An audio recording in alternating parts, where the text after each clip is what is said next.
Welcome to episode 21 of the Quick Snap podcast, wrapping up the regular season. Some big news here in Foxborough. Danny, we're going to bring you in right away. The mailbag is full. Let's just get it going because a lot to talk about, a lot to go over, and capping off a long year with an interesting way to cap it off, that's for sure. Yep, definitely an interesting Sunday down at Gillette. The Patriots won, beat the Bills, lost number one pick. Now they're in fourth, get the fourth overall pick. Jerod Mayo got fired an hour or so after the game. So I guess we'll start there and start with DA. We got a ton of questions in fan mail. I'll read through a bunch that are recapping the season, looking ahead, talking about, coaches, players, all that. But so thank you guys for sending those in. Continue to send those in on our DMs, comment wherever it is. But yeah, we'll start with the big topic here. Jerod Mayo got fired, and I guess DA, you obviously spoke to the media already and said your piece, but I guess just for the people who haven't heard on this podcast, just generally, how did you guys find out about the firing and where's your head at? Yeah, I mean, look, we find out like anybody else, and I've got so much respect for Jerod on many levels as a player because I got to do that with him, as a coach because I got to do that with him, and then as a man, and that's the most important part of that trio, I guess, as a man, and how he carried himself every day, and I had a tough season, personally. I know we all did, as an organization and other people personally, but Jerod just offered me so much support through that. Was someone I could talk to about it, a guy that's been through it. Our newborn was in the hospital during camp, and just the support he gave me through that. Really, take care of what you need to take care of and, come back. And, that meant a lot to me, as a father and everything. So, look,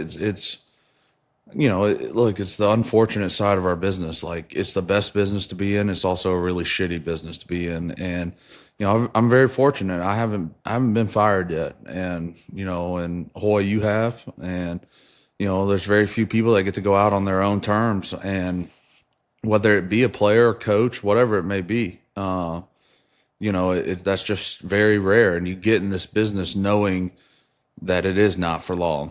And as a player, as a coach, everything. And, it's a hard day. And no matter what, I've said it, like the end of the season is a hard day no matter what, because it's not going to be the same next year. And, whether it's coaches getting fired, leaving, players leaving, trades, retirement, free agency, whatever it may be, you just know it's not going to be the same. And that was the lost opportunity you had with that group of guys. And so it's always a tough day. And then, obviously yesterday was a tough day, and the only thing, we can do is try to move forward as an organization and, trust they're going to try to get, who they think is the best, candidate for the job, and that will try to right this ship, and, it's, look, in 21, Hoy was there. Like, it felt like we were moving in the right direction, got blown out in the playoffs, but like we were in the dance, and that's all you can ask for. And,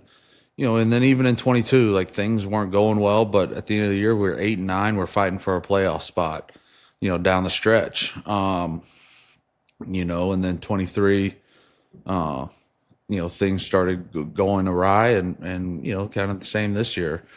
I think, it's hard personally because, I know I wasn't out there a bunch. Like, do I make us a Super Bowl winning team? No, but, as a player, they pay you to play, and when you're not out there, you feel responsible for that. And so that's tough. And, look, it's always hard. It's always will be hard no matter what. And, personally, like I said, I want to play football, and, I hope I get that chance, and I understand with a new regime, like things may happen. They might want to go in a different direction, whatever it may be. And I just hope I get that chance to keep playing. And, if I go out on my shield, I go out, or if I can come and play, then, we'll do it one more time and see where the chips lie. So, I got nothing but good things to say about Jerod Mayo. He'll land on his feet. I have no doubt, and he has what it takes to be a great coach in this league. It's an unfortunate situation. Sorry, Hoy, how about you? Yeah. Look, the same as David, and I go back even further with Jerod. He was 1 year older than me. I came in. He was a great teammate, a great player. I mean, was kind of the quarterback of that defense from the moment I got here, and then I got to see him play, and he dealt with injuries, played against him, and then came back and got to see him as a coach, and was excited for him. And I think. Given the opportunity, the right opportunity and the timing, I think, like David said, he will be a great coach. And you heard Mr. Kraft say that yesterday. He feels awful for Jerod, and he thinks that he is capable of doing those things. And as David said, we get in this business, and it's the greatest business in the world. I wouldn't trade it for anything else, but there's also a lot of bad moments. And David hasn't been fired yet, and I hope he never is, and he'd be a fortunate one. But I've been fired a lot, and so have a lot of the people I know. Some of the best people in this business I know have been fired. I mean, shit, the Colts cut Peyton Manning. So it's just sometimes things don't work out the way you want them to. Is that fair? No, not always fair, but life's not fair. And it was tough, covering the team for my first kind of stint in the media. I always try to put it in a positive light because I know how hard it is. And there's no one who gets more criticism than the head coach and the quarterback. And I've been one of those. I haven't been the other. And look, there wasn't going to be a lot of criticism of the starting quarterback. There's a lot of hope, and rightfully so, not just because of what he does on the field, but what he does off the field, and a lot to be excited about. And so when you're not going to put a lot of the blame on him, it's gonna fall on the other one of those two, and that's what happened. And I do believe in Jerod and the man that he is. He was my neighbor for 3 years. I saw the person he is, not only as a player, as a coach, but just in life in general. And I know he'll land on his feet. And it was, look, you called me, Danny. I was sitting here, had just gotten home, was sitting kind of helping to get dinner ready. You call. Did you see the news? I said, no, what happened? Oh, they fired Jerod, which to me means they knew that going into that game, right? You don't craft a statement like that on the whim. And, so that was obviously part of the plan. And it was, to me, that signals that they have a plan. And I know the media is speculating, and really the two names that can only make sense are Mike Vrabel or Ben Johnson. Because if you're going to have that plan to move on that quickly and know you're going to do it, you got to know kind of what direction you're going to go in. And I think that they would be in good hands in either case. I think obviously what you're going to get in Vrabel. He's been a head coach before. He's in the Patriots Hall of Fame. Probably the staff that he's going to be able to accumulate. The one thing with the Ben Johnson is how far do the Lions go in the playoffs? How long are you willing to wait? Because he's going to look. He's the bell at the ball. He's going to have his pick of where he wants to go, and same with Vrabes. So. To me, it signified that there's a clear plan and they know, who they want to target. And now obviously you go through the process. Maybe somebody comes in and knocks your socks off. You just never know. But that was kind of the feeling I got, knowing that it came so quickly after the game. Yep.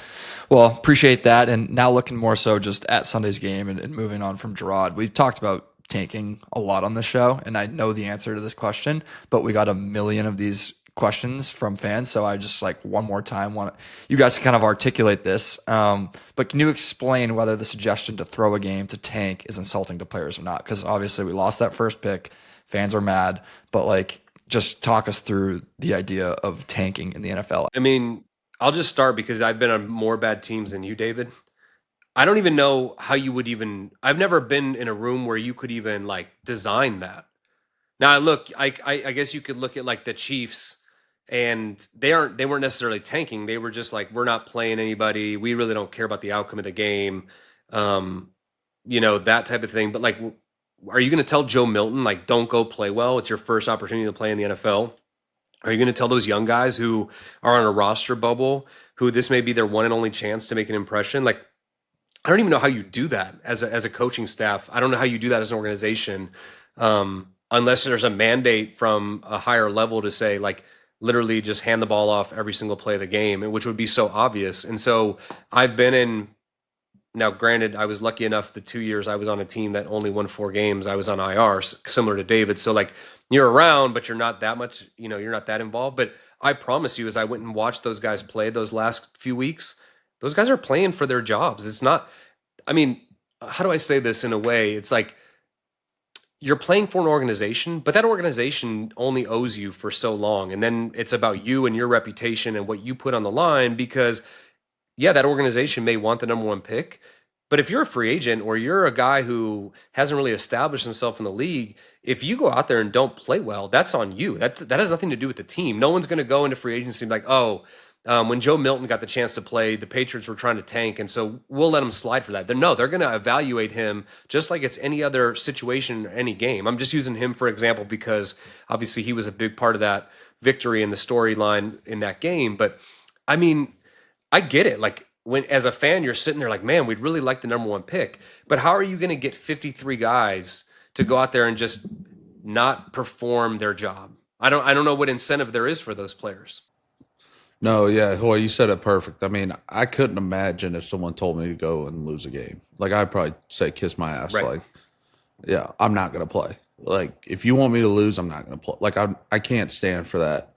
And I understand, like you said, I understand the fans and wanting the number one pick and all of that. But, like you said, Hoy, these are guys, and you don't know when you're going to have another opportunity. Mm-hmm. Like, it comes and goes fast. And so when you get that opportunity, you better show up and you better show out. And yeah, you get opportunities in practice, but that's one thing. Like those lights come on, it's a different game. And so look, like Joe Milton, whoever else, like some of the offensive linemen, some of the young DBs, like they're playing for a job. Mm-hmm. Booty, Yep.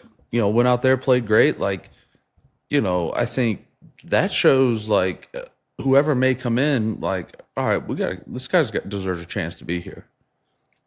Or if the new regime comes in and says, hey, we're scrapping, XYZ guys, at least they can say, well, look what I did, the one opportunity I got. Like another organization's going to see that. And yeah, we all want to be Patriots and want to be great, and return the organization.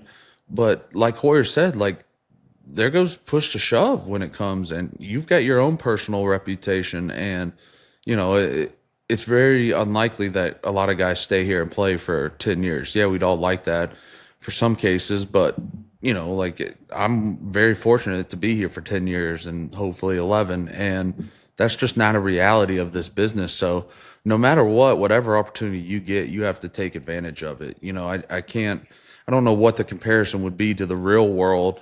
But there is none because there would never tell you like, hey, we want our company to do worse in order to get better. Like, I don't even know. There's no scenario where that. I mean, I guess maybe like a sales thing. It's like, we don't want to do business with this company, but like you're going to get a commission from it.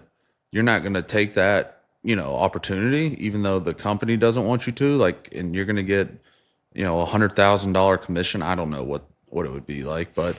Like you're going to have to decide to take that opportunity and run with it. And because it could change your life, like for me, it did. My first opportunity to start an NFL game was with the Arizona Cardinals in 2012. It was the last game of the season. The coach was played for the Cardinals. Yeah, that was, Boy played everywhere. Wow. I did, but that was, 2012, I get cut by the Patriots at the final cut and I'm out of football for 10 weeks. So then I get signed by Pittsburgh. Roethlisberger was hurt, Leftwich was hurt, so Charlie Batch was the starting quarterback. They needed a backup. I go in there, do well. I'm the backup for 2 weeks. Ben's coming back, so I think I've told this story on here before.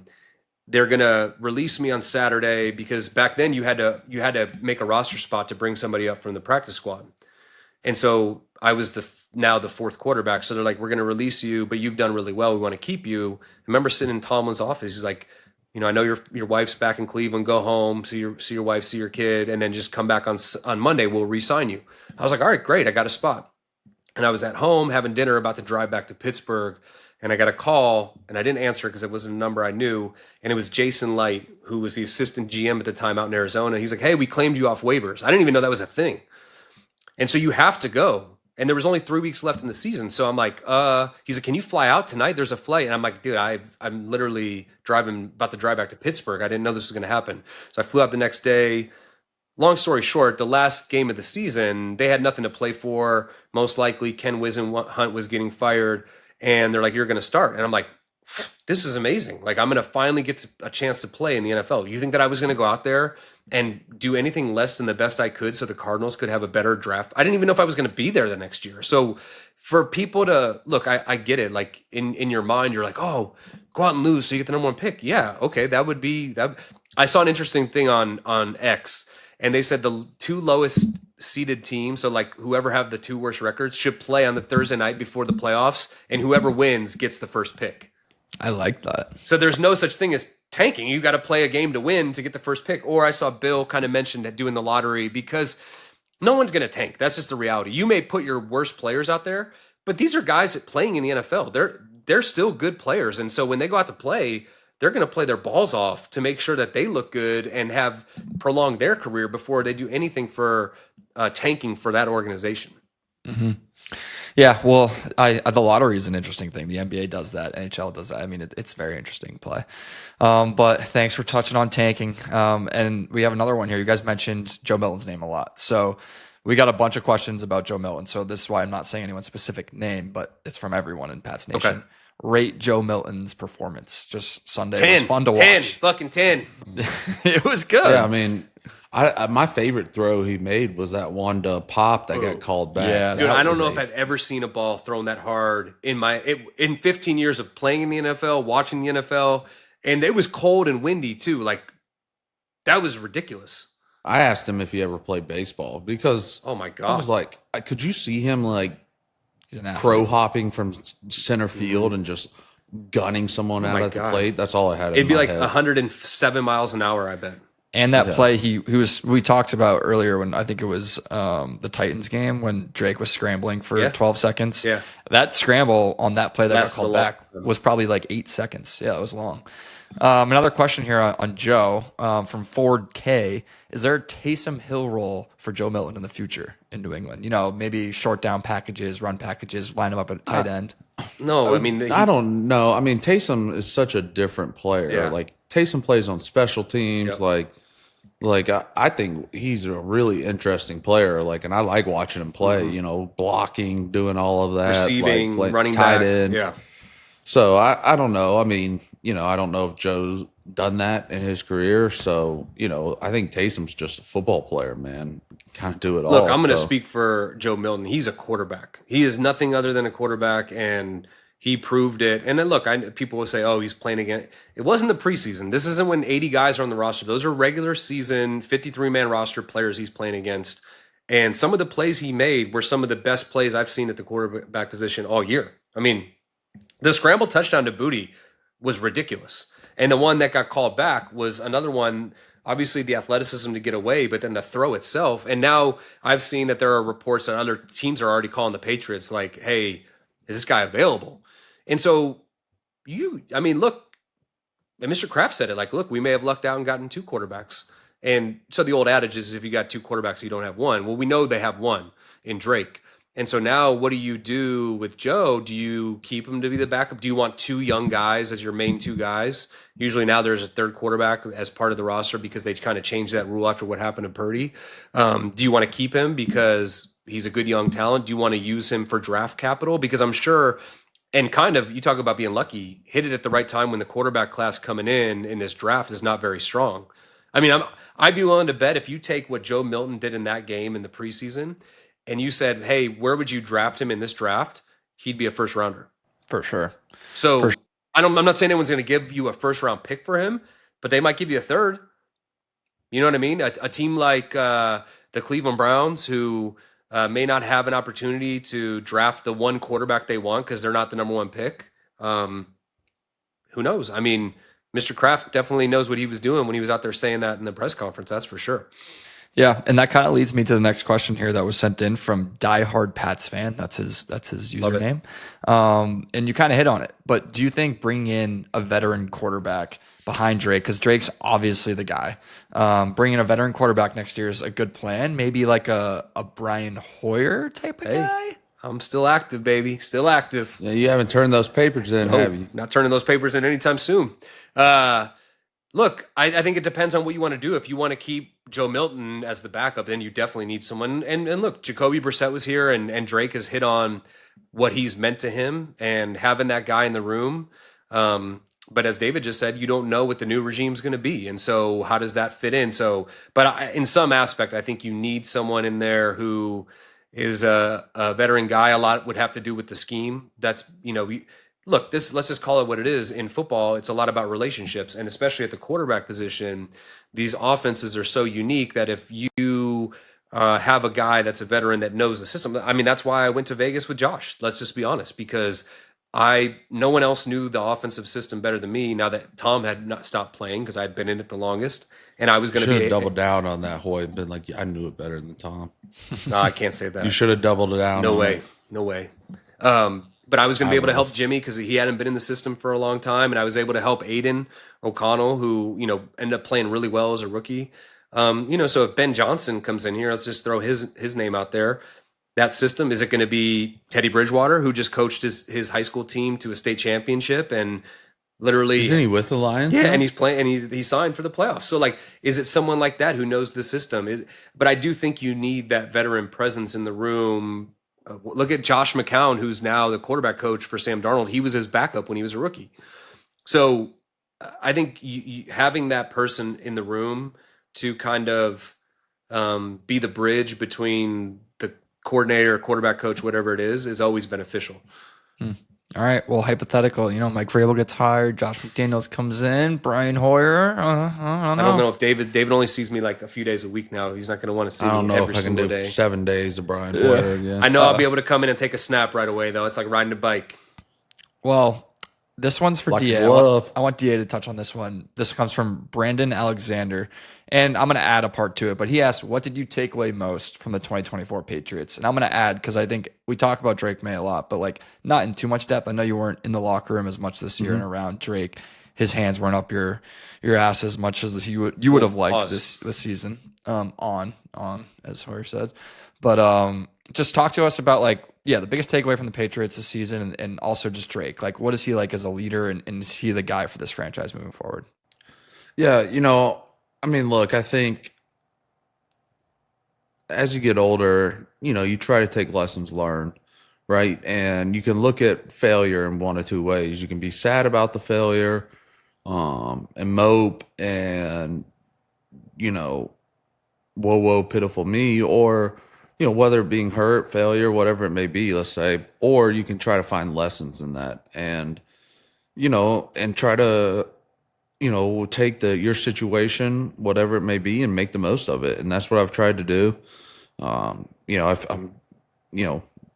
trying to get healthy. I lost some weight. I put back on muscle now. I did my body scan today and, I was really happy with, the results from post-surgery to now. Glad you could update us on that from the last time you talked about your body scan. We were a little Dude, concerned.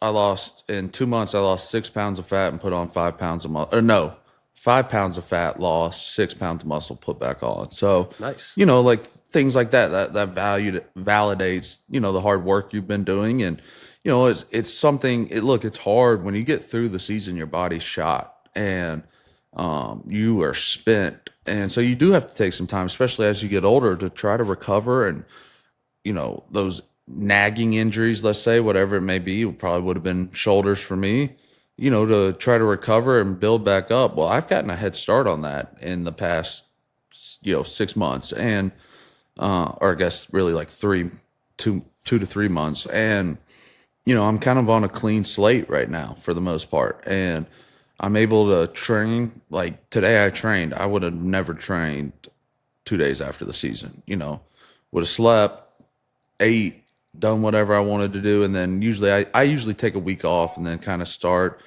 doing some, we would call it like prehab stuff, stuff during the season that you're not able to do as much of, just time and energy wise, like strengthening little muscles, rehab type stuff, a little conditioning just to get your body moving.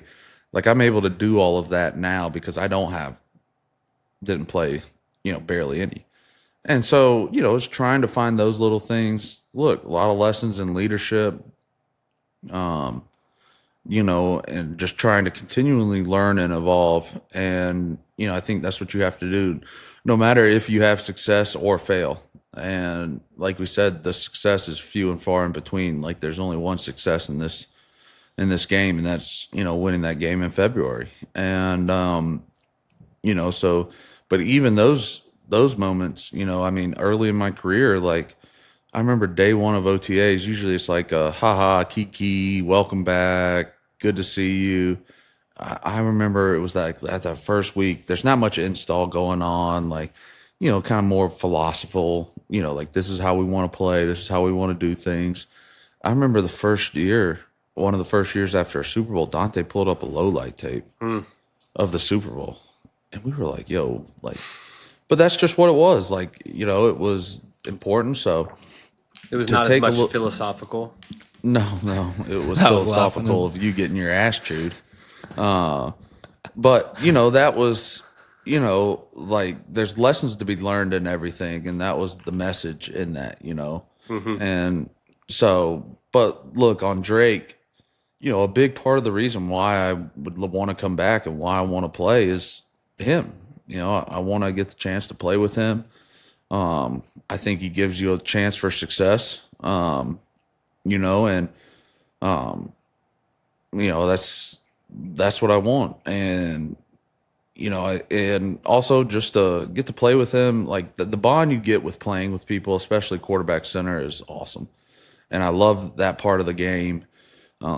That's why me and Hoy are still friends. It's a special bond, especially when you go through those times with the locker room with the guys, and those are friendships that will last forever. And fortunate, Hoy has made his home here, so it's not, we can get dinner or whatever at lunch, see each other more, versus a lot of the guys like, Shaq, Joe, and Ted. Like I haven't seen those guys in a while. Now we talk all the time, but it's tough. And so, the bond and the relationship and getting the chance to play with him has a lot to do with why I'm doing what I'm doing and wanting to do. And, I think he's got a great future, man. And obviously for me, like I said, it's a big part of why I want to come back. Yeah. Hoy, you want to touch on Drake? Yeah, I was just gonna say, look, like, look at the quarterbacks this year that are in the playoffs, and specifically, I look at Darnold, I look at Baker. I mean, we just sat here a few weeks ago, talked about. I mean, David, remember we practiced against the Panthers, whatever year that was. They were both the quarterbacks on that team. Yeah. Baker ends up getting released or traded. I forget how he got to LA that one year, but like middle of the year, and so much. And you can look through those two guys, both top picks. I think Baker was 1, Darnold was like 4. So much about that position is your situation, your environment, who's around you, all of those things. And so now that you have Drake and he's shown that he's capable of being that guy, you now have to surround him with those type of people, that type of environment. When I talk about it on my Sirius XM show with Solomon Wilcots, he kind of talks about it as a garden with fertile soil. And so like you could look at Baker and you could look at Darnold, and they went to decrepit, dusty, not taking care of soil, whether it was with the Jets or the Browns or Carolina or whatever it might be. And now they've gone to these lush, fertile situations. I mean, I know Darnold and the Vikings fell short the other night, but you just watch the way that his team supports him. I saw the video of Kevin O'Connell kind of talking him through, like, hey, get these guys going. You're playing your ass off. Like, getting in that right situation with the right players around you can make or break a quarterback, because we've seen it with those guys like that. And so now with what Drake has shown, not just on the field, obviously I've said this before, a lot to be excited, but the way he carries himself, there's a maturity beyond his years. There's an accountability that a lot of young guys in this generation don't take. And he sits up there and he takes accountability for when things don't go right. He sat there and he called out the media. He's like, it's kind of BS when you talk about our coaches that way. I mean, you have leadership talent, you have physical talent. I'm gonna head in. Called your ass out, Hoy. What's that? Called your ass out. No, it wasn't me. I wasn't doing that. But I just think now it's all about surrounding him. So yeah, you want David Andrews to come back to be able to be the guy who's there when he comes up the line of scrimmage and says, David, how do you want to treat this protection? You want to obviously get more protection on the offensive line so he's not running for his life. You want to get him skill guys. You want to have the defense that is going to get there and get a third down stop, get him the ball back, all of those things, because so much of the quarterback is about the situation. And I think everyone realizes that, and that seems like is the goal, is to get the best people around him and cultivate that garden, so to speak, that is very flourishing around him. Yeah, I agree. I mean, as a fan, my perspective on all this in the last season, just if my take means anything, is that doesn't. I You're actually, talking, so go ahead. yeah, I mean, I think this season is a success solely because Drake May is our franchise quarterback and we found him and it wasn't a miss in the draft and there wasn't a ton of expectations for the team. Yeah, obviously as a fan, you want to see win more games, go to the playoffs, but like Drake's the guy, build around him, let's get going. But like, that's my take. I think it's a positive year, 2024, because Drake is a good NFL quarterback and will be for a long time. It's a good take. I like it. All right, last one here, or a couple more, but DA, and we can cut this if you don't want it out there. But the third most asked question was, besides Mayo and tanking, is David Andrews coming back in 2025? So you talked a lot about coming back next season. I mean, that's the plan, and I know how this goes, and I know I might not be the same player, and it might get into OTAs or training camp, and the organization might be like, hey, look, we appreciate everything you've done, but it's time, and then I'll probably know it too, and I think I came into this league just wanting an opportunity. Hoy, you know how that is. Like, you just want one opportunity, one chance, and the Patriots gave me one, and I took it and ran with it, and now I'm asking for one more opportunity, and that's all I can ask for. And that's kind of what I alluded to earlier. Look, like, sometimes tough decisions are made in the off season, and they have to go different directions before you even get that opportunity. And I know that, and I understand that, and I hope it doesn't come to that. And I want to go out on my shield, per se, and I think I owe that to one, myself, to the game. The game's been so good to me. I owe it to the game to try to play. And I've been working really, really hard and trying to get to that. And and when I had the surgery, I knew there was a chance that it could be career ending. I knew, depending on what they found in there, it could have been go to sleep thinking you're playing, wake up getting told you're not going to play anymore. So I knew that, and fortunately that wasn't the case for me. And I've been through this before, this rehab to some extent, and know what I'm getting into. And like I said, I think it's great that I've gotten the jump on it, and because I think it would have been really hard, waiting to the middle of January, February to have the surgery and then try to do the rehab. It would have been tough. I should be technically medically cleared around May, so get the chance to do OTAs, things like that. But yeah, look, I want to play football, and I'm not ready to give up the ghost yet. And I mean, Hoy knows it. Like, you're a football player, and I think you'd hear a lot of guys say, like, I'm more than a football player, and I know what they mean by that, and I appreciate that, and there's a lot of truth to that. I am more than a football player, but I am a football player, and that's who I am. That's who I've been my whole life for 26 years. So that's what I'm going to do and try to do, and we'll see where the chips lay, when that time comes. And hopefully I have some ball left in me, and and who knows, I might have more ball left in me after this year. So you don't know until you know, and like I said, I just think I owe it to myself in the game to go out there and lay it on the line one more time. You can't sit there and say, you're going to kill me, I'll come back to life and keep fighting you, and then not give that response. I mean, you guys try to cut me out. I love that clip. You tried to rebrand the show as I had to go take care of my sick wife last year. Tried to cut me last week. We're just cut me out. So I had to listen like everybody else, and I saw your great quote. I'm going to fight you. You're going to kill me. I'll come back to life and fight you again. Hoy, we're just doing this. We're not actually recording this episode right now. We're just doing this to appease you. And then when we hang up, the Double D show will take over. Double D show's kicking on. Well, yeah, I like to hear that. I hope I can see 6-0 out there again. So yeah, me too. It's good to hear. Last question, non-football, and this was an interesting one. On Twitter, I saw, and Hoyer, you just mentioned your wife, but this comes from Cabana Queen on X. How important have your wives been to your 10-plus years of success in the NFL?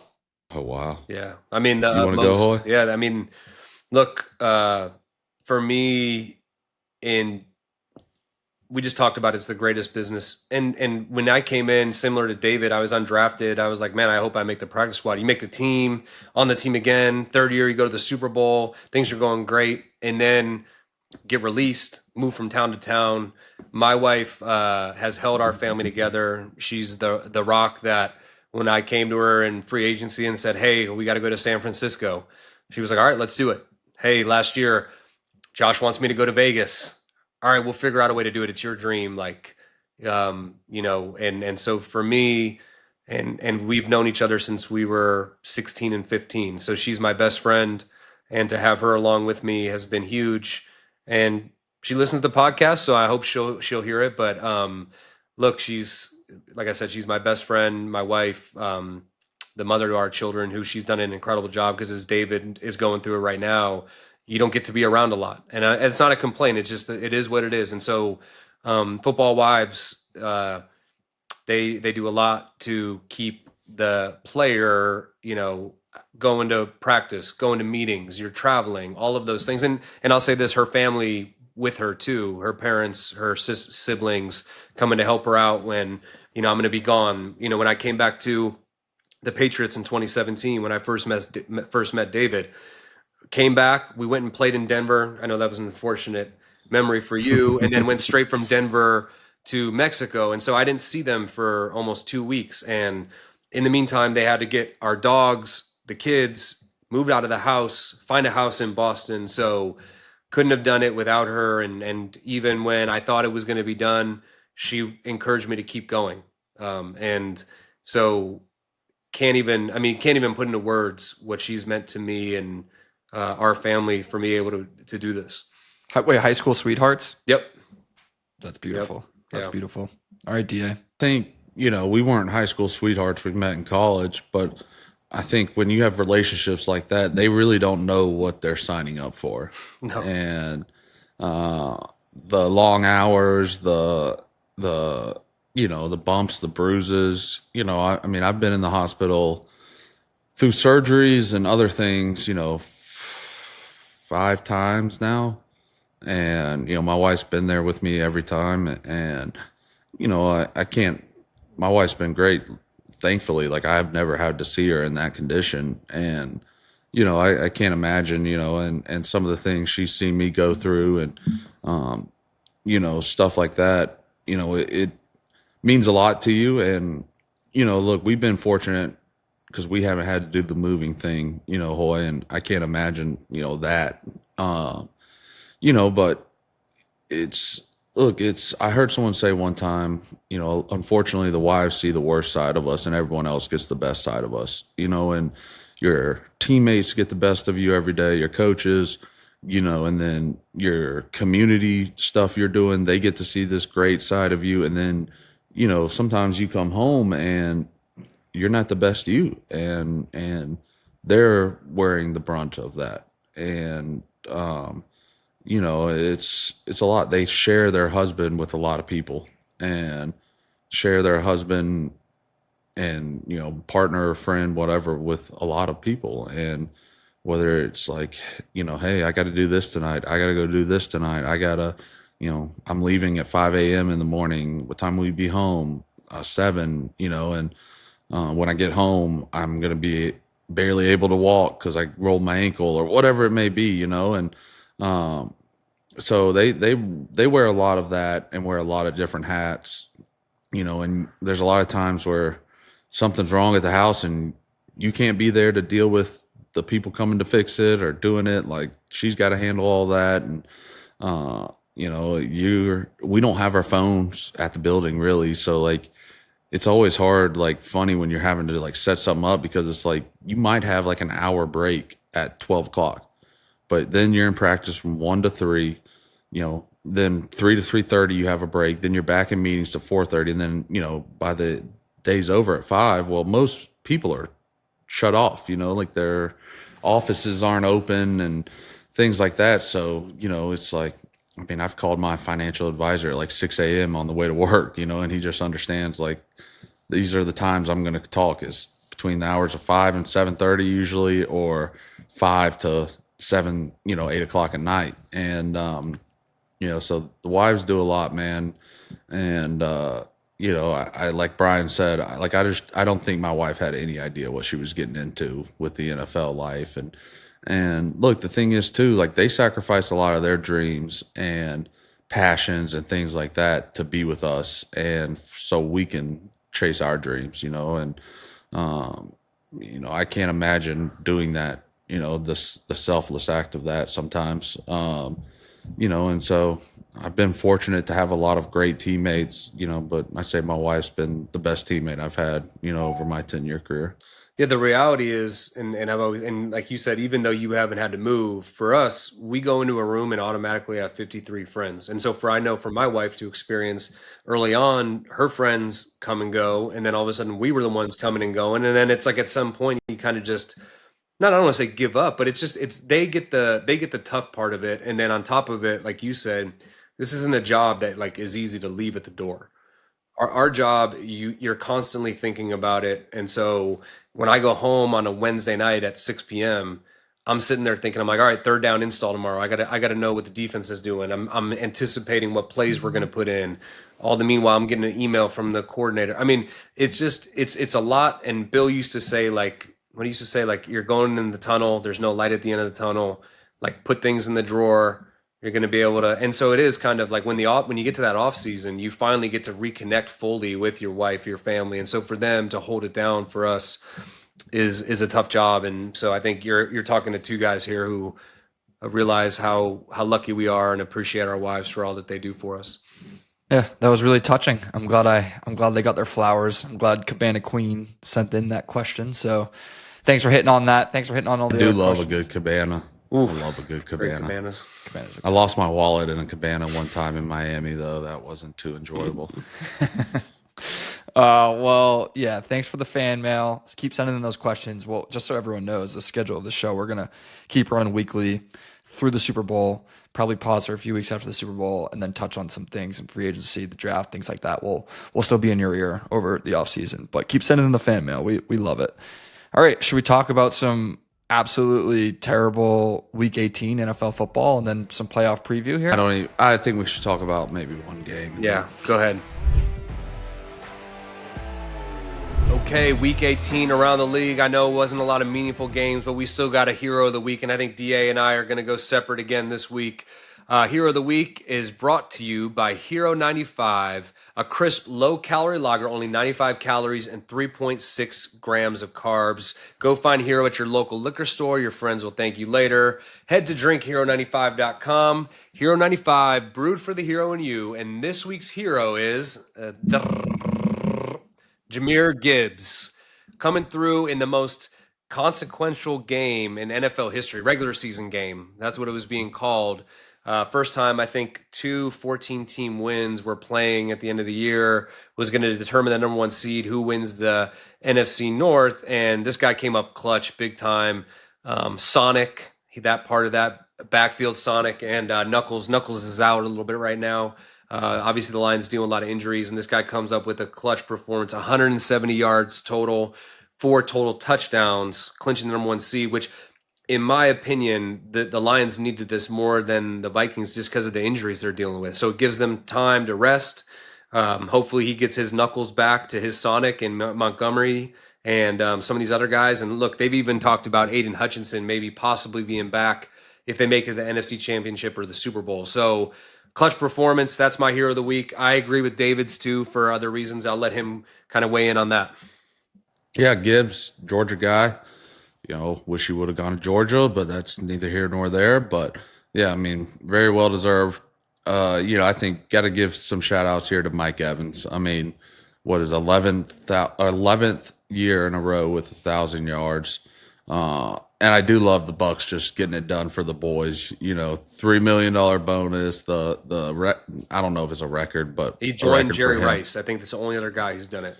Yeah, that's what I thought. I didn't think he broke it. I thought he tied Jerry it. Jerry did 14 straight years, but Mike Evans is the first player. He's done it since his rookie season, so he's only played 11 years. So every year he's done it every year, which is incredible. Yeah. 3 different quarterbacks too, really. I mean, more than that, but 3 like Jameis and then Tom and now Baker. I mean, he's just been a constant. I feel like Mike Evans is like you start talking about elite receivers and he's just never in that conversation. And to do it as long as he's done it, and the production he's had, we got to start putting him in these conversations. I mean, but yeah, give it a big shout out Mike Evans, big shout out to Baker, the Bucks for getting it done for the boy. Did you see Baker's reaction after he had like lateraled the ball to Bucky Irving and then he scored and he was like, "Oh shit, I don't know if we're gonna get the ball." Like he was like, he didn't think he was gonna score. They were still trying to secure the game, obviously, but didn't like the record. And then they come out, all they got to do is take a knee and get him the ball. I mean, this celebration was well worth it. Yeah, if you haven't seen the celebration, go watch that clip because it gave me chills watching live. It was pretty cool. And good by the Bucks, like understanding, like screw the $3 million. Like this is never. Yeah, it's bigger than that. It's bigger than that. It's continuing that streak. I'm sure even for him, like the production part of it was more than the $3 million. Yeah, you know what I mean? For sure. All right. Well, we're not going to talk too much about Week 18 because it was, excuse my language, complete dog shit football. But we have the playoff preview, so the bracket's set. But yeah, a lot of interesting game. I mean, the first round matchups aren't too crazy good, but there's a lot of interesting teams that could make some deep runs. I guess we'll just start with the big question: like, who is your Super Bowl pick? Hoy, are you going to stick with the Vikings? I mean, I feel like I should, right? I feel like I shouldn't, waver because of that. So I think that would be unfair to do. I think, look, it could come down to a rematch between those two teams. Now I'll say this: they got to go all the way up to LA. They played on Sunday night. They already lost to the Rams. I know there was some controversial calls in that game. And the Rams, I mean, look, you put them in the playoffs. It's Matt Stafford. It's McVay. It's all those guys, Cooper Kupp, Puka Nacua. This is the playoffs. And David, remember Bill always used to tell us, like, experience means nothing. It's all about execution when it comes to the playoffs. So, for people to say, they're more experienced, all those things, it doesn't matter. It matters who executes the best when it comes to the game. And I think to me, like, the most intriguing matchup is that Washington-Tampa. I think that's going to be an electric matchup. Other than that, like Green Bay, Philly, that's a rematch from this season. Minnesota-LA rematch. Pittsburgh and Baltimore, this will be the third time they're playing. Last week. Right. So, I think the one team I would have liked to see get in is Cincy. 100%. Yeah. Yep. I mean, look, it is what it is. That's what makes the playoffs great. Like, if they had beaten us and maybe one other team, like they're in. But, it's, I think they could have made some noise. I mean, I think it's going to be interesting to see what Denver does, and they obviously got a tough road going to Buffalo. And then, if they survive that one, they got to go to Kansas City. So, it's a tough road for them. But Bo Nix, Sean Payton, like, I think that's a really good defense Denver has, which is obviously a huge, huge thing late in the year. Like, good defense can help you win games. And, you hold a team to 17, 20 points, like you're in that game, in some way or form. So, it'll be interesting to see, I mean, I think my Super Bowl pick, I like the Ravens, man. I like the Ravens. And, I think it would be great to see Detroit in, I mean, but I have no idea. Like, you can't count Kansas City out. Like, they find ways to win, and there's something to that. And so, and then obviously, like you just kind of alluded to the Rams, like, who knows what happens with them? Like, they've played their best football as of late. Gotten better throughout the year. Obviously had some injuries early in the year. So it's just going to be really interesting to see how the Vikings respond. It's going to be so interesting to see. Chargers. I mean, who knows what happens with them? Like, I'm really excited about the playoffs. To see some of these matchups. It's a lot of, you got your same cast of characters. Call it in like Kansas City, Detroit the last few years, Buffalo. LA, let's call it Buffalo, like. But, then you've got some interesting teams in there that, could make some noise. I mean, Eagles playing really good football, two first-year head coaches in Washington and LA, the Chargers. Yeah. I mean, guys and two rookie quarterbacks, right? Yeah, Bo Nix and Jayden Daniels. Yep. So, it'll be interesting to see, man. I think they'll be a lot better than the college playoffs have been. Yeah, I'm gonna go Bills beat the Lions in the Super Bowl. I think. I mean, Okay. I think if you're a fan of football and just in general, like looking at the history of these teams, like the Bills. What I saw somewhere, it's like if it ends up being the Bills Lions, like the Bills, one team will break the curse of going to the Super Bowl and not winning, and the other team has never gone. Is that correct? Well, the Bills lost those 4 Super Bowls in a row. Forward, but that's what I'm saying. Like, and I think so. They've never won one, but they've lost those, and then Detroit's never even been to one, if I'm correct. Yeah, that sounds right. I mean, it sounds right. I mean, they imagine the ticket prices for that game. Those two fan bases trying to get down there. I mean, the tickets will be astronomical. Yeah. Sorry. Always are. All right. Do you guys, before we wrap up NFL, do you guys have like a wild card team, like 5 through 7 seeds that could potentially make a run, win this whole thing? Well, I think the Vikings would be the obvious one because they could have been the number 1 seed. Now they go to 5. That'd be my number 1 wild card, and the NFC, I should say. And then in the AFC, I think it's got to be the Chargers. The Steelers are limping into the playoffs. They haven't looked good in the last month. Justin Herbert's a guy who, other than I think Marino, has basically broken every passing record early on in his career. He's paired up with Harbaugh. Their defense is playing really well. Those would be my 2, and I know that's the 5 seed, but I think those are the 2 wild cards who I think can make some hay in the playoffs and go on a run. Yeah. I think no way in the AFC, but I think Packers too at a 7 seed could maybe do it. Yeah, but Jordan Love went down. Watson's out. I mean, Yeah, I mean they got a little injury right there. I mean, I don't know. I just look like me and Hoy said, like all you can hope is to be in this position, and anything can happen. And who knows what will happen? Who knows what teams will show up? I feel like I don't remember a year where as many teams rested guys. right. I mean, I've never been rested before the playoffs. So and look, I think that's a double-edged sword. It's a way to get guys healthy, get guys some rest when you don't have anything to lose. But also, like, there's something about going out there and playing and being consistent, staying in that routine, things like that. I mean, I did enjoy the bye weeks. Yep. Because I think early in my career, even in 18, it was still this 2 seed got the bye week. Remember, right? I was talking about it on my radio show last week on Sirius. Remember, we won that last game of the year, and we needed someone to lose in order to secure the number 2 seed. And we were all back in the equipment room. Yeah. Someone missed those a are field great goal or memories. made a field goal, and we were like, all right, we got the bye. Like, we knew we couldn't get the number 1 seed, Yeah. but we knew we could get the 2. And someone, I forget what it was, but there was like, and you know how tiny that back equipment room TV was. And We were all TV's huddled is about around. the size. Yeah, my computer right here. Yeah. But yeah, those are some memories. I do want to. The one thing that'll be interesting because the Chiefs obviously rested as many players as they could, and I saw this. It will be 24 days from the last time their starters played to when they play that divisional round because they played on Christmas Day. They sat out and they get a bye.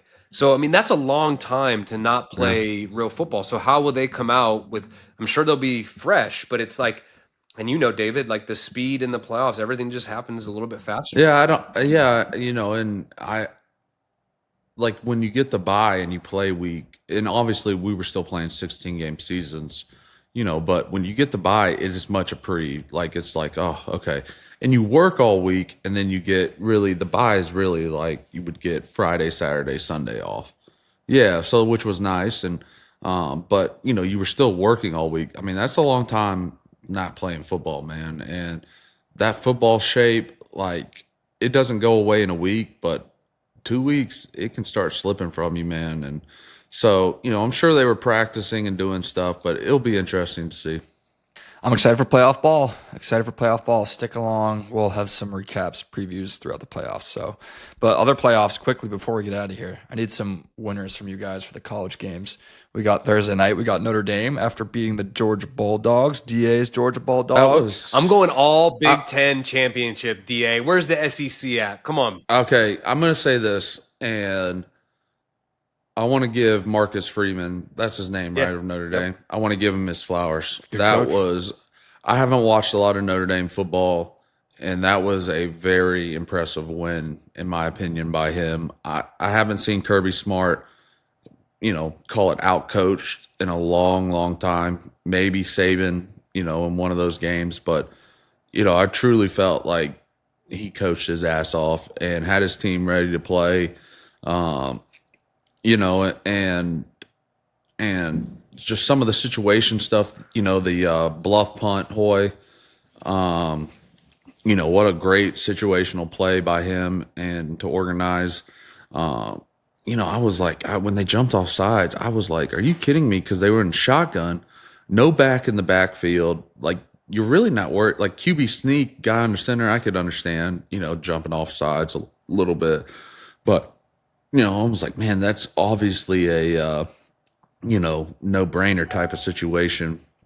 But I was livid for Georgia guy, fans after that play. That was ridiculous. The offsides. The one guy, we used to do that, David. I that's what I said. I think as long as the guy doesn't touch the ball, you're good, right? Like we would practice those in practice, and I know we ran it a few times. We would do it with if we had we do it the reverse too. Yeah, we'd stay out there long, and then Tom would go. Yeah, if they had a dangerous punt returner or something, we were trying to pin them deep, not let them get their setup return or whatever. Mm-hmm. I would hate to be that guy, whatever his number was that was on the sideline.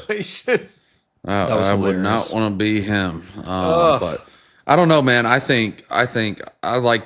Look, if someone's going to beat me, I want them to win it all. So I like Notre Dame. Like I said, I haven't watched a lot on that Notre Dame football and the coach. I was really impressed with him. But I think if Ohio State's played the way they played the last 2 weeks, that they're the team to beat, in my opinion. That receiver is legit, dude. So is he a freshman? I was kind of like true freshman. And this is where back in the day, you'd say, man, maybe you get rid of that rule. You only got to be screw that. What's he getting paid for the next 2 years to play there? If he's not getting paid that much this year, he's going to be getting paid a lot more next year. Yeah, I think he was. I think he was one of the top recruits. So I'm sure he's probably making 7 figures. Yeah, I mean, I don't know. I think they're going to be hard to beat if they play like they played. I mean, I thought Oregon was probably the best team, most consistent team in going into the playoffs. And, I think, look, as much as I haven't been a fan of the playoffs and how they've done it, you're truly seeing teams that wouldn't have had a chance because of their record now, have a chance. Like, if it was the old BCS, it would have been Georgia and Oregon, and look at it now. So, that Texas Arizona State game, that was the game of the week, though. Yeah, my goodness. Mm-hmm. Blowout. I like that. I like that running back. Scattaboo. Man, he played his ass off. Yeah. Hey, look, Penn State Patriots fans, keep an eye out on Abdul Carter, number 11, because he will be available with the 4th pick. And Danny, you and I were texting. I'm like, this guy. Are you out? Or so you're out on? Because all you've talked about. I don't think you're going to get him. I don't think he's going to be there. At 4? I don't know. Dude, there's only 2 worthy quarterbacks of the first round. Just be glad you're not making the decisions here, Hoy. That's true. But I'm just saying, the more that you're looking into it, switch in a looking week. at, you might not have this guy. You're looking at options. This guy, when I've watched some of the things that I've watched, he's wearing 11 at Penn State. So that's all you really need to know right there. That's one of those numbers, right? That's wearing number 7 at LSU. What's the other one? There's another school. Man, that's a great drafting GM strategy. What number? What number? Wear? Well, how about dude? What number does that dude wear? All I'm saying is watch the guy. He looks like. What number were you at? What number were you at Michigan State? 7. Legendary. That really helped you out. The tight end. That wasn't Tyler Warren. a historic number. The tight end from Penn State. Tight end Tyler Warren, 44, like him Penn too. State. He is legit. Yeah, I like him too. He is legit. And honestly, I really do feel, and you gave me shit about this, however long we started talking about this. I think that quarterback at Penn State, had he decided to come out, he'd probably be. Yeah. When you go through the process and you sit there and you say the guy's 6'5", makes every throw, has some decent athleticism, he'd be in the. But screw it, he's making a shit ton of money at Penn State. You might as well run it back and then be the true number 1 guy coming out the following year. Mm-hmm. Well, football fans, this is the best part of football. We got playoff football, both NFL, college, so it'll be fun the next Also week, the saddest next few part weeks. because you know it's coming to an end. Yep. Yeah, And then there's nothing to watch on TV. Yep. yeah. Got golf. DA, we gotta get you on the golf course this I'm a weirdo. I love watching golf, hate playing. I don't picture you standing over a tee box, but we'll get you out there. I don't know if these old shoulders can swing a club. All right. Well, any last words on the wrap for the 2024 Patriots? That was a good episode. Talked through all the fan mail. I think we hit everything. But if no last words, we'll see everyone next week. Yeah, which make sure you're here for next week. We got to working on a very interesting guest. You guys will be excited to hear from him. Big interview in the making. All right, guys. We'll see you next week.